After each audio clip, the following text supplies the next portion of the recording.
From the first man who walked the earth, the great explorers who crossed the oceans, to the modern nomad seeking out sun, shopping, and adventure, our species has never stopped traveling.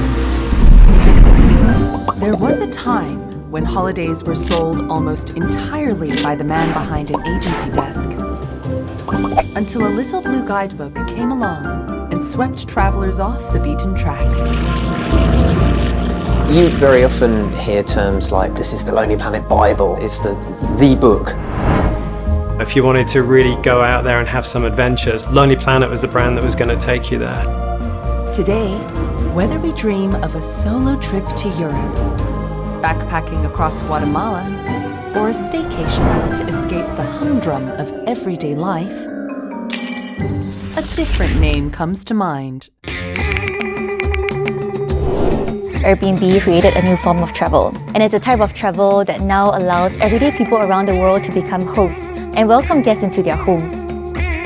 It is the most iconic brand to come out of travel in the last 20 years. How did the pioneers of alternative travel get us all to roam, explore, and sleep in strangers' homes? From London to Singapore, the journey through every kind of terrain that Europe, the Middle East, and Asia could offer. George W. Bush got up and said there was an evil axis. I thought, I have to go visit it. 12 years ago, 3 guests checked into an Airbnb for the first time. I remember when we started Airbnb, I said, this is going to be huge. One day, thousands of people will use this product.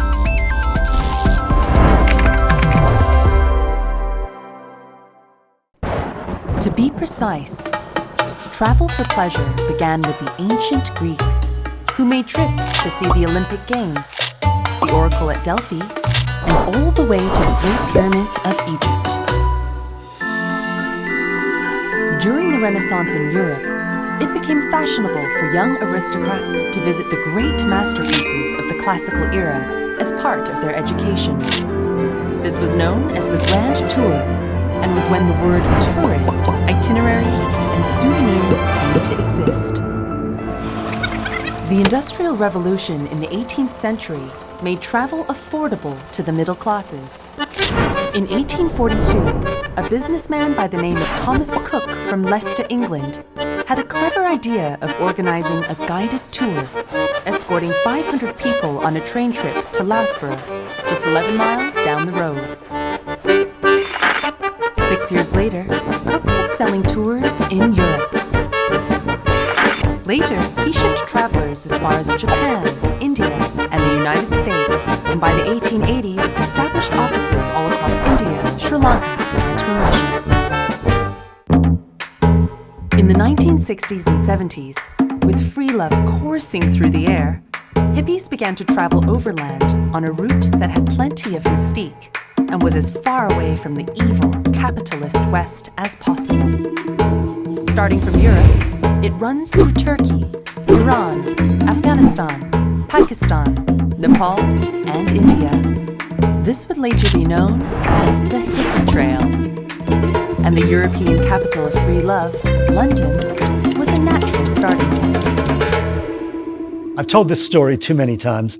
This is Tony Wheeler, who in 1970 was an MBA student wandering around Regent's Park in London. I sat down on a park bench on an October afternoon, getting a little bit chill in London in October, to look at a magazine, and the sun was shining on the bench, and this young lady walked by and decided to sit on the same bench as I was already sitting on, and 12 months later we got married. Tony married 21-year-old Maureen, and the happy couple was looking for an adventure of a lifetime. In 1972, the Wheelers jumped on a mini-traveler and left England heading east. The plan was to travel as far as the 65-pound van would carry them, and it did, all the way to Afghanistan, before they resold it and continued through Nepal, Southeast Asia, and finally to Australia. Back then, those years ago, you'd meet lots of people who'd never been on an airplane or had never been overseas, this sort of thing. The internet obviously didn't exist. Mobile phones hadn't been invented. If you wanted to make a phone call in those days, you had to go to a phone office, and book it. And you'd say, oh, I want to phone someone in London. And they'd say, well, come back in 2 days. And, you'd go back in 2 days' time and you'd join a queue and it would take you about 5 hours to get through. They weren't using the travel agents. They were going on this trip and making the bookings, planning the travel as they went along. And that was absolutely new at the time. And the smart thing Tony and Maureen did was they just started writing it down. Tony and Maureen made it to Sydney 5 months later, with 27 cents to their name. While rebuilding their finances in Sydney over the subsequent months, the Wheelers met people who'd ask about their trip. And that gave them the idea of writing a guidebook for budget travelers like themselves. It was really cutting edge because it collected all the information you needed, which was just in people's brains. It was all word of mouth at that stage. And Tony and Maureen wrote down everything you needed. Was it okay to film? What kind of people traveled? How do I even leave Australia? Because at the beginning it was just written for Australians. So they collected all that information, all of their learnings in one place. The final product was a 96-page, hand-stapled volume titled Across Asia on the Cheap. And we just needed a name for who was publishing it. We'd just been to a movie called Mad Dogs and Englishmen, and one of the songs in it was sung by Joe Cocker, a song called Space Captain. And there was a line which went, once while traveling across the sky, this lonely planet caught my eye. And I said to Maureen, that line's really rather nice. Why don't we call it Lonely Planet? And Maureen said, that's a really nice idea to call the company Lonely Planet. She said, except he doesn't sing a lonely planet, he sings a lovely planet. And the company has had the wrong name ever since. Tony and Maureen's scruffy guidebook was a resounding success, selling 8,500 copies all across Australia and setting the stage for a second title. So we decided what we'd do is we'd spend a year in Southeast Asia and we'll do a guidebook just on Indonesia, Thailand, Singapore, Malaysia. At that time we couldn't go to Vietnam or Cambodia and so on because the war was still happening. Nobody knew about Thailand at all. And it's like a mystery zone. And every time we came through Singapore, we just left a box of notes at this same hotel. So when we got back at the end of the year to that hotel, there were all our notes sitting in the cupboard. And we took a room and we stayed for 3 months. And we put the whole book together in that room. And that was done on a typewriter. By 1975, there they were, 5,000 copies of Southeast Asia on a shoestring, fresh out of the press. And I went into MPH bookshop. I made an appointment with the guy for the books. And I said, all these young people, they're coming from America and Europe and Australia and going everywhere. And I said, and they'll buy this book, it'll be really useful for them. I thought, he'll definitely buy 50. And then he got like an order form out and he wrote my name down and the name of the book. And he wrote a number, and I can still see this, and it brings tears to my eyes today because I was so emotional about it. He turned it around and he slid it across the table, and I'm looking for at least 50, it might be 100, and it was 1,000. He ordered 1,000 copies, and I just went, whoa! I was just blown away. I just, had no idea he was going to do this. 4 decades later, Lonely Planet would have sold 120 million guidebooks, changed how we travel, and paved the way for other startups in the alternative travel space, including a $130 billion home-sharing platform called Airbnb.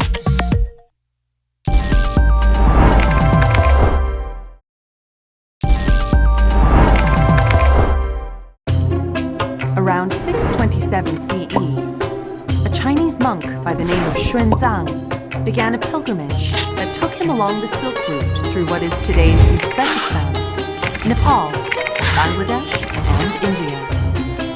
Marco Polo, arguably the most famous Western traveler, journeyed the same route in the 13th century. 700 years later, 6 English college students following in his footsteps embarked on an overland expedition from London to Singapore. Word of their journey soon reached the curious young people of the West, giving us the hippie trail and the idea of backpacking. With the cost of air travel unattainable by the average Joe Blow, the young and fearless were excited by the notion of traveling by local transport, walking trails, and hitchhiking. Meeting new people, sharing a room with strangers, the part where you overcome fear when you explore a certain place alone. I went to South America, to Bolivia and Argentina.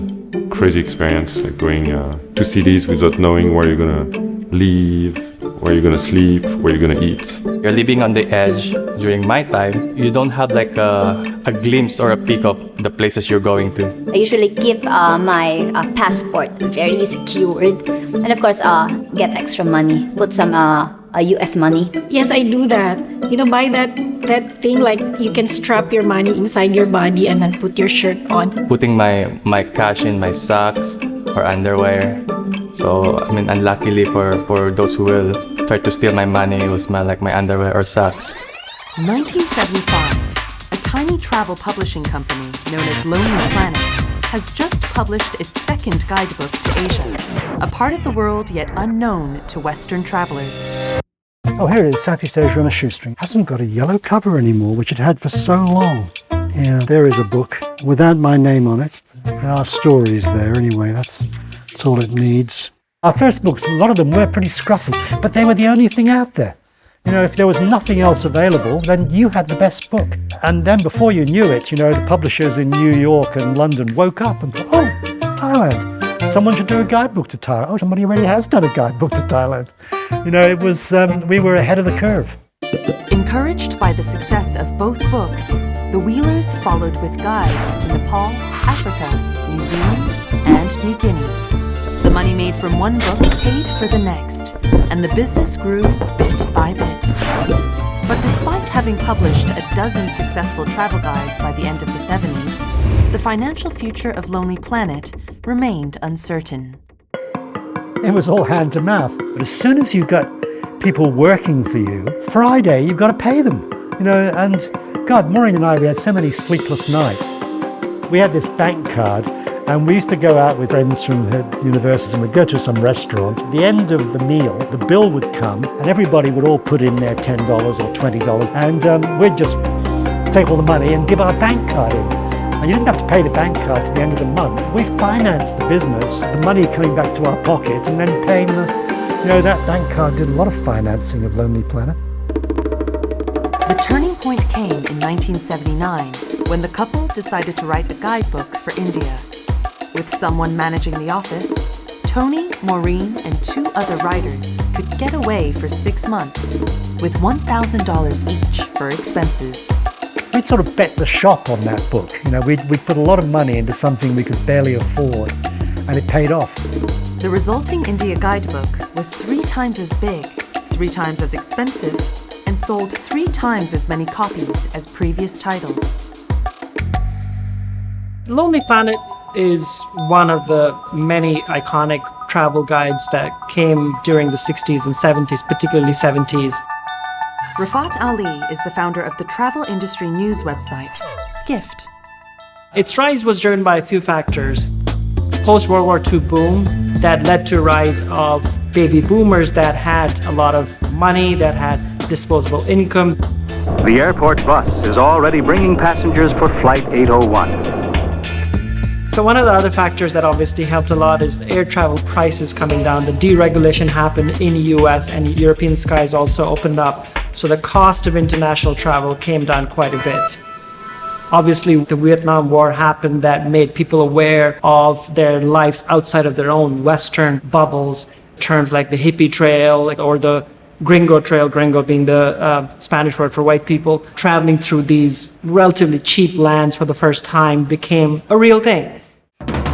What started based off a movement of independent, inexpensive travel became a movement of its own, with readers sharing its guidebooks and fans offering to write for the company for almost nothing.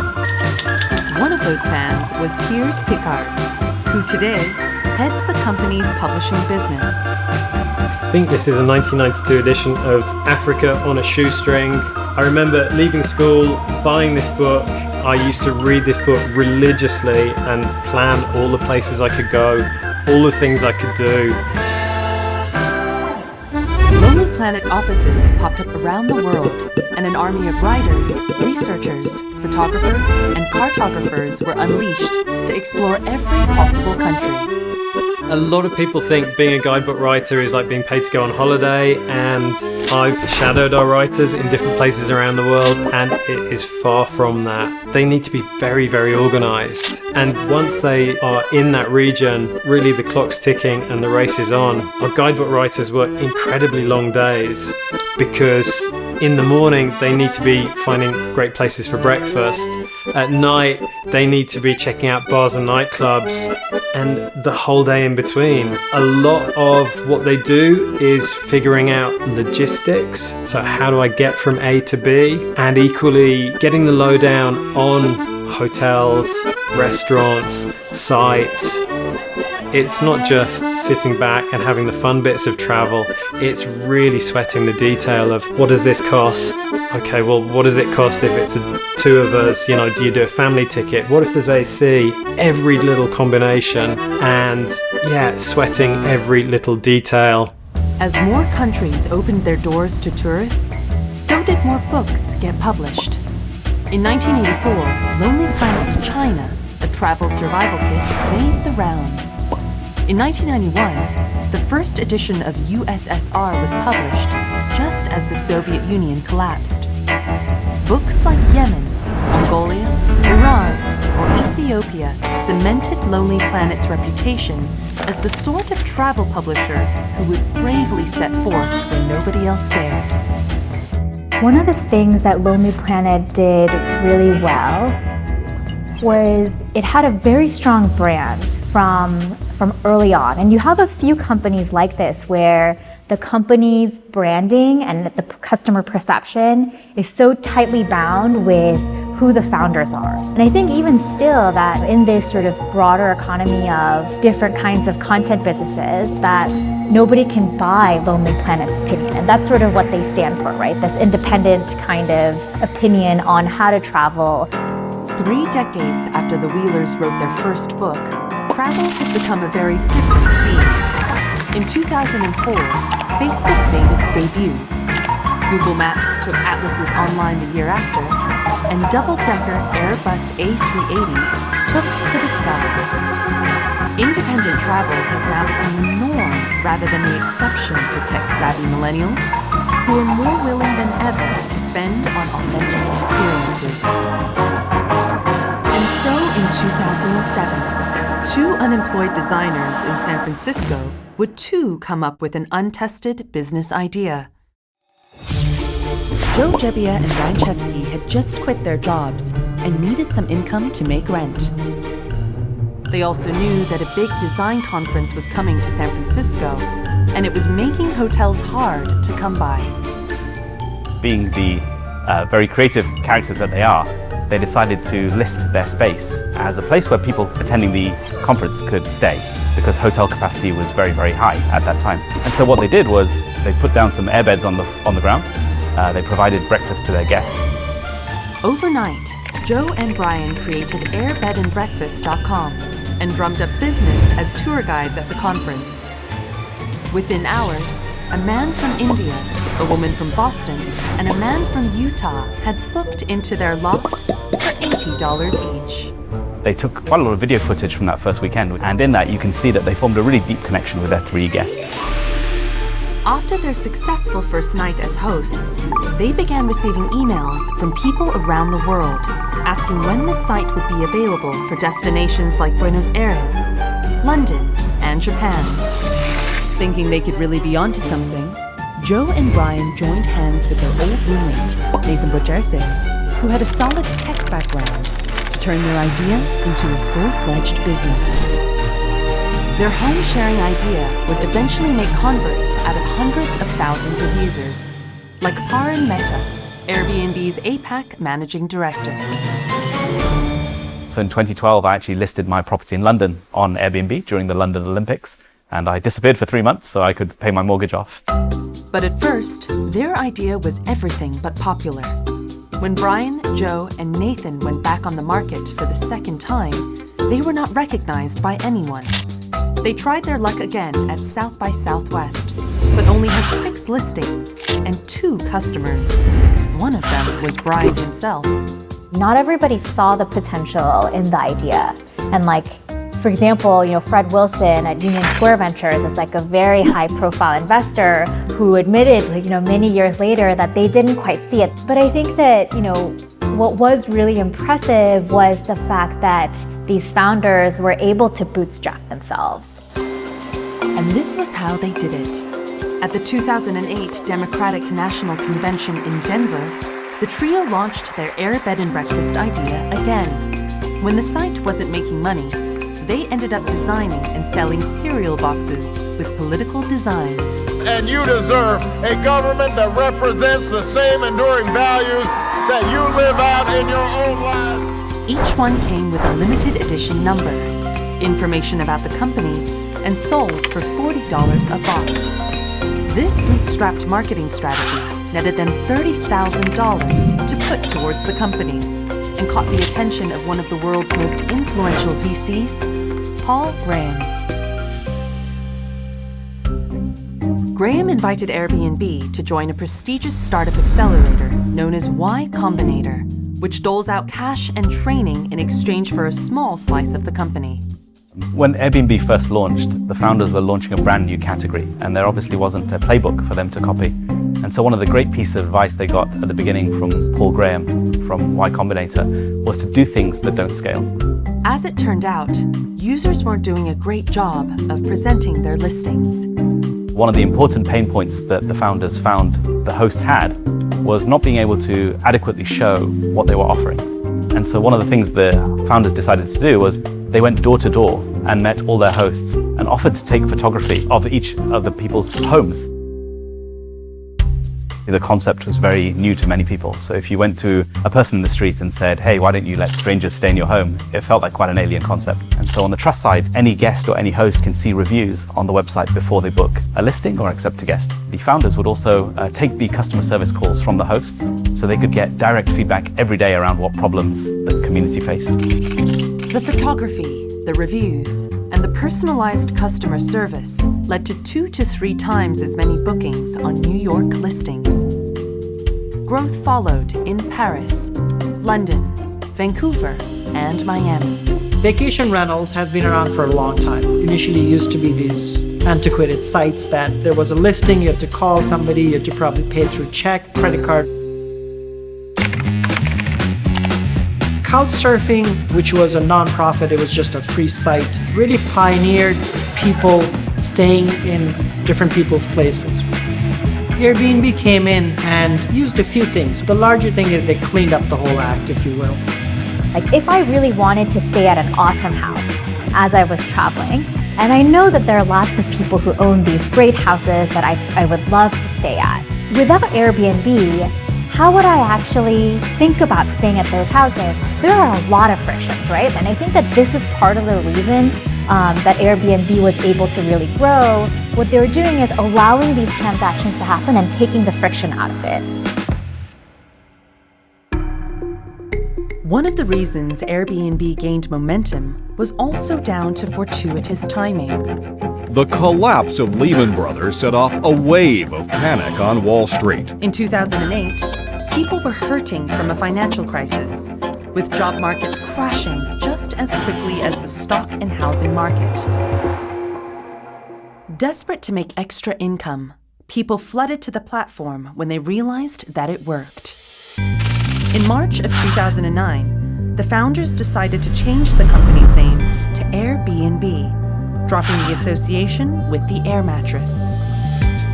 Within a month, they got a seed investment by Sequoia Capital of $600,000. What followed was a period of exponential growth. Chesky famously lived exclusively in Airbnbs for a few months in 2010, when their employees crowded out the bedroom space left in their apartment. By 2010, Airbnb had a full-blown photography program. Hosts could automatically schedule a professional photographer to come and photograph their space. With a commission structure cheaper than most OTAs, and catering to travelers with specific needs, for example, small social groups, families, or work groups seeking a shared accommodation space, the young home-sharing startup is about to challenge the global travel accommodation market in a way never seen before.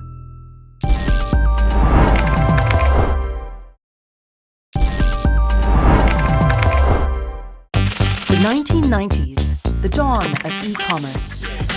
In 1994, TravelWeb.com launched the first comprehensive catalog of hotel properties around the world. The year after, in a basement in Palo Alto, California, Internet Travel Network oversaw the first airline ticket booking made over the web. In 1996, Microsoft unveiled its attempt at an online travel agency known as Expedia. And a Danish college grad founded the European equivalent of it that later became Booking.com. That same year, fellow travel enthusiasts suggested Tony and Maureen Wheeler, founders of the guidebook company Lonely Planet, take a laptop computer with them on a trip around the US and post a daily diary on an internet magazine they were about to launch. We did a daily blog, and the word blog hadn't been invented. The word blog didn't come along for another 10 or 15 years. Hewlett-Packard got involved with this as well, and they gave us this little laptop. It's the smallest laptop I'd ever seen. The internet hardly worked. You couldn't send emails very easily.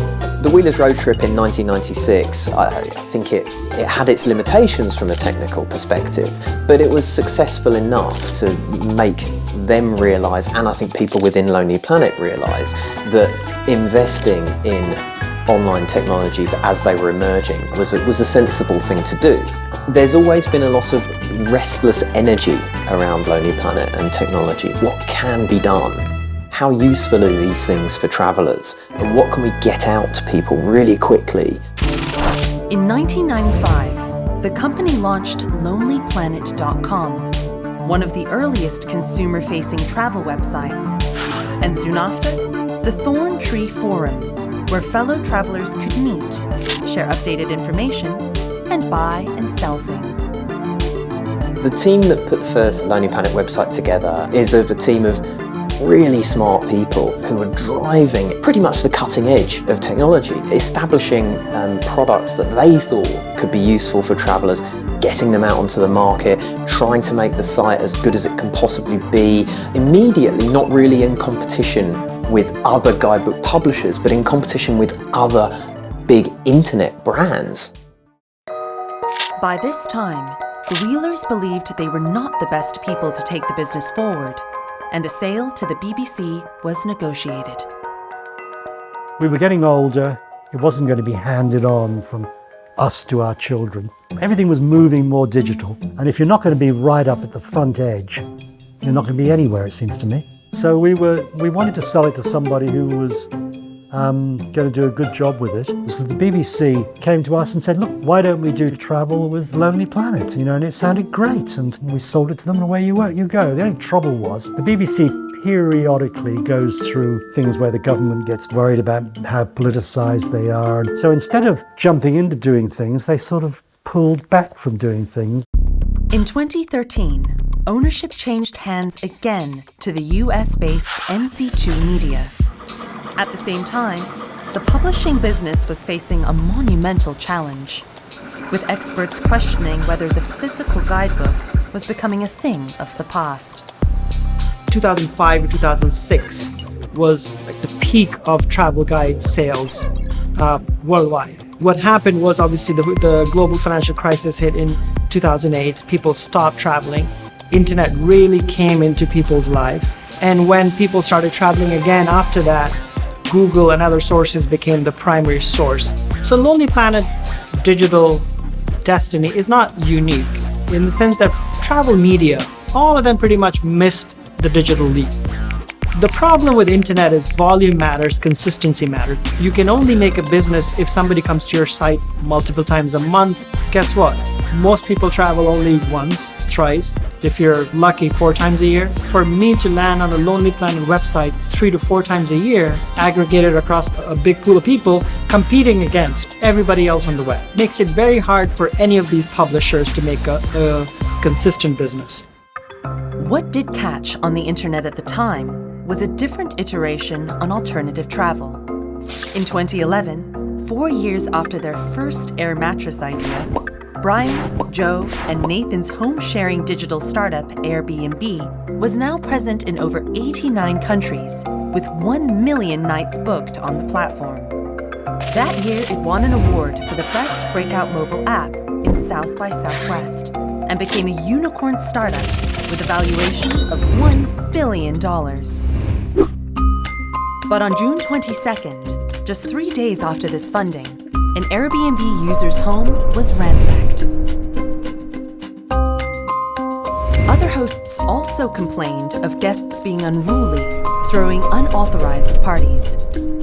The episode prompted the question of how Airbnb would protect its guests and hosts from harm, with little to no control over the behavior of either party. At the front line of building these safeguards is Head of Public Policy, Mish Go. Do a whole range of things. We rely on the latest technology and machine learning to assess for any potential risks related to any reservation. The types of things that this will cover is supporting hosts if there's excessive noise or a really big party, smoking in a non-smoking. We prepare our hosts through safety workshops. We ensure safe payments through our platform. And finally, also, we use a pretty innovative and new two-sided review system that focuses on host reviews and guest reviews. In the unfortunate event that something happens during a stay, we have customer service teams and trust and safety teams who operate 24/7 around the clock in multiple different languages to help guests with rebooking, with reimbursements, and to make sure that they have a positive experience coming off the platform. In May of 2012, Airbnb partnered with Lloyd's of London to cover every booking with up to $1 million in property damage protection, and another $1 million host protection insurance to cover a host's legal responsibility to a guest or third party that gets hurt. Both features have now become some of the company's greatest assets. For the longest time, the hotel industry did not see Airbnb as a threat. Their rationale? Airbnb served an entirely different market. But as the company grew to become a formidable competitor, the U.S. Hotel and Lodging Associations reacted, lobbying for regulations and taxes to be imposed on home sharing.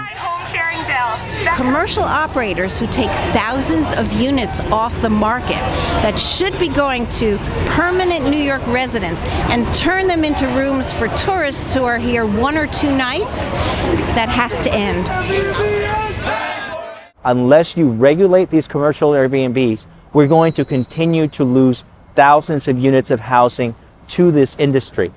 In 2014, New York threatened to ban Airbnb and short-term rentals and fine every host. In 2015, a citizen-led ballot initiative tried to limit Airbnb rentals in its own hometown, San Francisco. Many city laws made it illegal to rent out your unit without being present for less than 30 days. I think especially in terms of city governments taking different stances, it's not that dissimilar to how the taxi industry has reacted to the rise of ride-sharing services like Uber and Lyft. I think these transitions with any sort of new technology that inspires market-level change is really difficult because that transition period is going to be a painful one.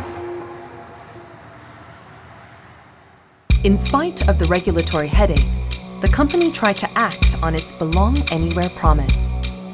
There are things we've done that have had a negative impact on cities, and we need to confront that, and that's something we as a tech industry need to do. It started collecting hotel taxes and remitting them to some cities. It's also pledged to give cities some of its data as part of its community impact promise. The City Portal is the first of its kind collaborative tool that connects Airbnb with local tourism organizations as well as local governments. And what this does is it provides these organizations with a lot of access to both tools and data about Airbnb's presence in their local community. Another tool that we've launched recently is the Neighborhood Support Line, which essentially lets anybody who has an issue with an Airbnb listing call to a rapid response hotline that is available 24/7 and report the issue. We've partnered with over 100 tourism organizations and destination marketing organizations to rebuild tourism globally. I've traveled all around the world, and I've learned that what stays with me the most are the people I connect with along the way. One such partnership was with the Singapore Tourism Board, where we co-partnered with them to co-develop and to promote local experiences that were led by passionate individuals to a global audience. Can you start a movement where kindness becomes the new extremism? Recently, we conducted a survey in the Philippines where we found that over 60% of our hosts relied on their hosting income to make ends meet.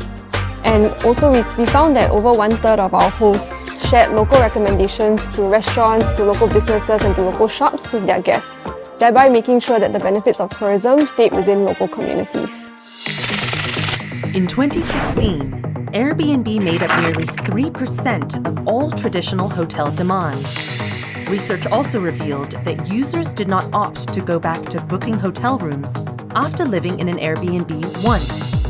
It also opened European offices in Germany, London, Paris, Barcelona, and Milan, and is looking to the Asia-Pacific market. So in the very early days of Airbnb, regions like APAC and Europe grew almost organically because many US guests were traveling to those regions. But beyond a certain point, we wanted to see what we could do to accelerate growth even further. Beyond that, we've also started to localize the product, and we've also taken care of specific nuances in each country.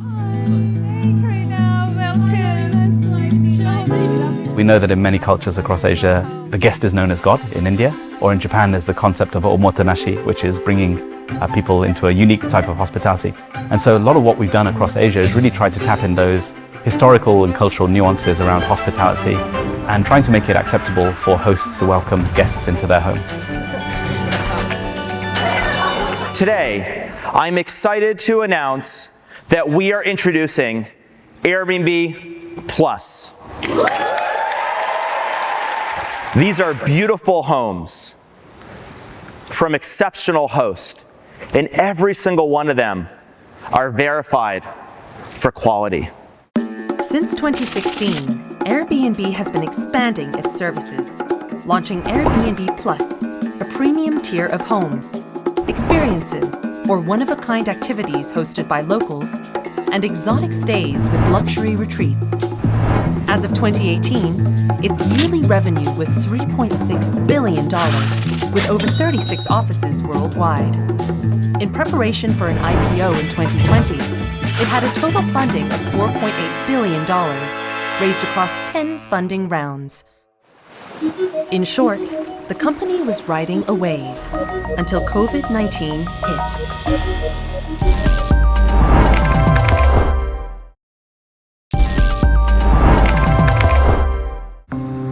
In 2020, an unprecedented pandemic grounded travel across the world. With borders closing and people holding off their holiday plans, 1/3 of aviation routes had to shut. The UN estimates a loss of more than $4 trillion to the global GDP as tourism activity slumps. We could see the effect on revenues exceed 100 billion, around about 19% of global passenger revenues. So this would be a revenue shock equivalent to what was seen in the global financial crisis. So serious situation facing airlines. The pandemic forced the iconic guidebook giant Lonely Planet to further downsize, closing its Melbourne and London offices.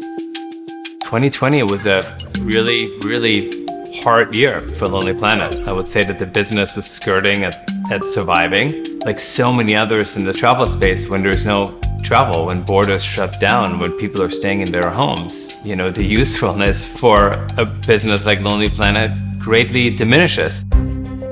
In December 2020, At a time when few were investing in travel, U.S. digital firm Red Ventures acquired the brand for an undisclosed amount, putting it under the charge of digital entrepreneur Philip von Boris, co-founder of the global media brand Refinery29. When I first heard about the opportunity that we could potentially acquire a Lonely Planet, I think my eyes just lit up.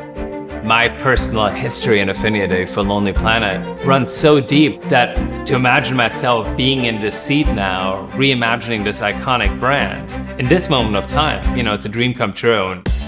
With new sites like TripAdvisor, Yelp, and Culture Trip all offering travel recommendations, Lonely Planet has fallen behind in the digital game.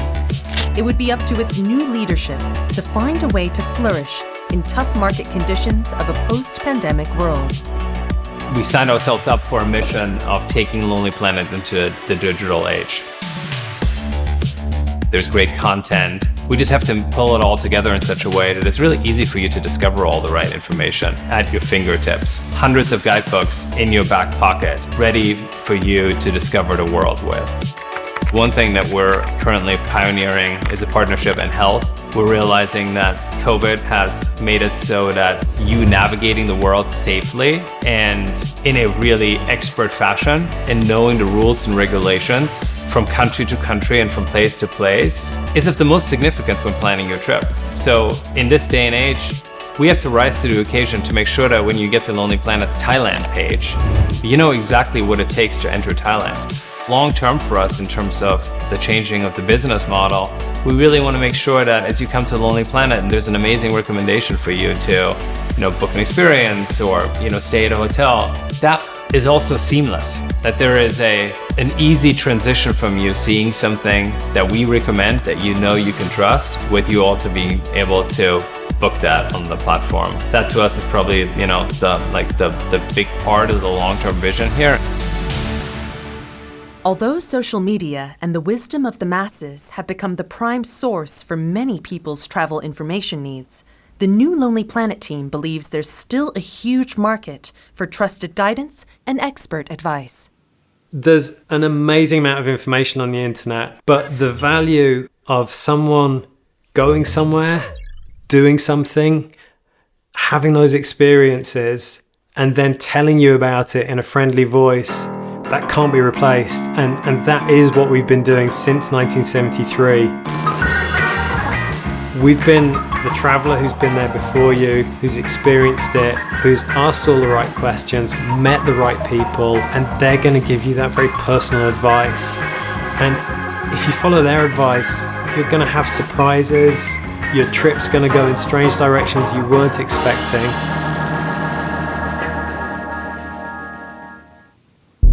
COVID-19 also saw Airbnb's revenue plunge 67% in 2020, forcing the company to lay off staff and halt all marketing and projects that sat outside of its core offering of home sharing. When COVID hit in 2020, things came to a very abrupt and crashing halt. Overnight, people weren't able to travel. Right now, when we look at the travel industry, it's pretty much been the lowest in over 30 years in terms of international arrivals.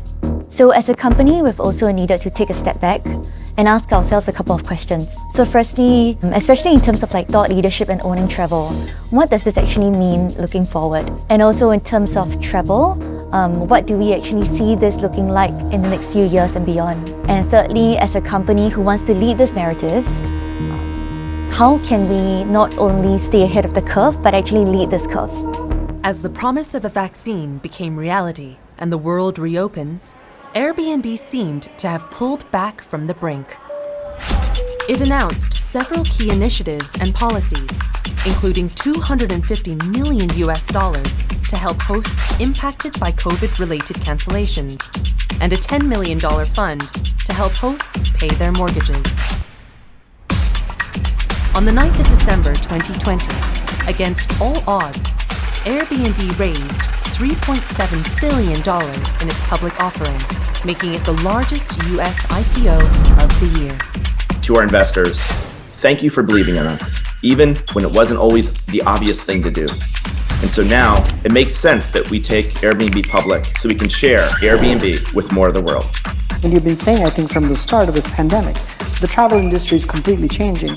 And now you're saying it's in for a revolution. So this revolution really is about flexibility. Suddenly, you can live anywhere, you can work anywhere. We actually managed a crisis, had to rebuild the company from the ground up on Zoom, and went public on Zoom.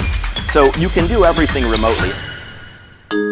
As millions switch to remote work and people looking to stay away from larger hotels, Airbnb is also positioning itself to capture travel in the post-COVID world, with long-term rentals in remote beach towns and mountain villages. One of the other big insights we've noticed during COVID is that guests really value being flexible and not being tethered to one location. And so we're doing a couple of things on that to really meet all the guest needs. One of those is the idea of flexible search. So you can go to Airbnb without a location in mind. Und wohin fliegen wir jetzt dann? So I think for us, meaningful travel means kind of detouring away from mass travel. It's really about exploring hidden gems, speaking to your local hosts and local community to really experience the world in a different way when you travel.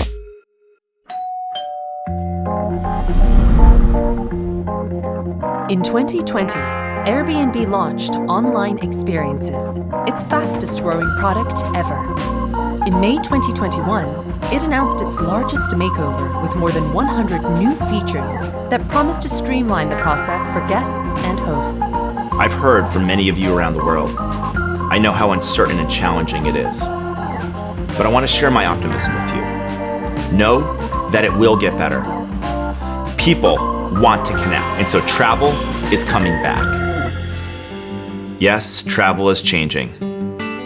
But what people have always needed, those things will never change.